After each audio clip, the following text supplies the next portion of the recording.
안녕하세요, 피커TV입니다. 한일 간의 분쟁으로 불매운동이 확산되고 있는 가운데 이러한 영향은 없다고 무시하던 일본이 민감하게 받아들이기 시작하였습니다.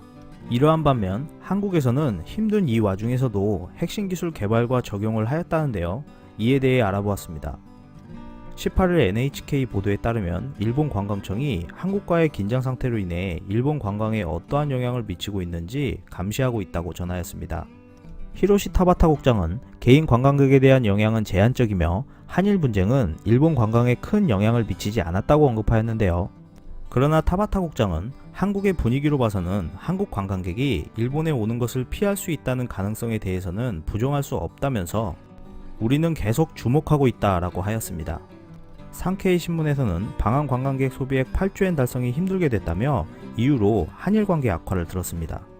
한국에서 방일 관광객은 올해 1월에서 6월 약 386만 명으로 전년 동기 대비 3.8% 감소하였다는데요. 하지만 이러한 수치도 중국에 이어 2위이고 소비액 또한 큰 한국을 일본의 단골 손님이라고 전하면서 현재의 상황을 우려하였습니다. 일본 여러 언론에서도 한일 간의 대립이 심화되어 한국 관광객이 줄어들고 있는 현상을 비중 있게 다루었고, 일본 경제지표 또한 좋지 않게 발표되면서 일본 경제를 우려하는 시선이 확대되고 있었습니다. 니케이 신문에서는 재무성이 18일 발표한 일본의 1월에서 6월 무역수지가 8,888억엔 적자가 났다고 보도하였고, 18일 도쿄 증시는 큰 폭의 하락을 보였다고 보도하였습니다. 한국에서는 한일 분쟁으로 힘든 와중에서도 좋은 소식들이 들려오고 있었습니다.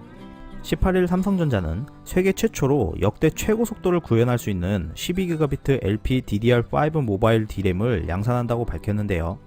이번 양산에 이어 16GB LPDDR5 D램도 선행 개발해 모바일 시장에서 초격차 경쟁력을 지속 강화할 계획이라고 밝혔습니다. 또한 유니스트 김경록 교수 연구팀은 삼성전자의 지원으로 세계 최초 초절전 삼진법 반도체 기술을 개발하였다고 전해지는데요. 현재까지 사용되던 이진법 기반의 반도체보다 삼진법 반도체는 처리 속도가 빠르고 소비 전력도 더욱 감소된다고 전하였습니다. 김경록 교수 연구팀은 소비 전력 급증의 주요 원인 중 하나인 누설 전류를 획기적인 발상 전환을 통해 반도체 소자에서 정보를 처리하는 상태로 구현하는 데 활용했다고 전하였습니다. 이러한 좋은 소식에도 삼성은 긴장의 끈을 놓지 않는 모습인데요.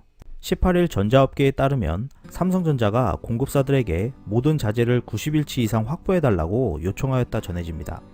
삼성은 추가 비용이 들더라도 재고 확보를 우선 해놓겠다는 전략으로 재고 확보에 필요한 추가 비용과 재고가 남았을 경우 비용도 모두 삼성이 부담하기로 하였다 합니다.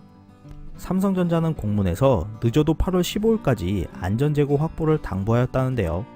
화이트리스트 제외 영향이 8월 22일부터 시작 예정이지만 한국에서 광복절을 기점으로 사태가 더욱 악화될 수 있다는 우려 때문이라고 전해집니다. 일각에서는 이재용 부회장이 일본에 방문한 이유가 물량 확보가 아닌 일본 협력사들의 양해를 구하러 간 것이다 라는 말이 있는데요. 일본 정부의 정책으로 인해 어쩔 수 없이 다각화를 해야 하고 소재 다각화로 인해 피해가 될 일본 기업을 위로하러 간 것이라는 내용입니다. 일본의 한국 수출 규제 때문에 한일 모두 피해가 발생하고 있는데요. 이러한 위험 요소를 대비하기 위해 고군분투 중이신 우리나라 산업계 애국자 여러분들께 깊은 감사드립니다. 끝까지 시청해주셔서 감사합니다. 유익하셨다면 구독, 좋아요, 공유하기도 꼭 부탁드립니다.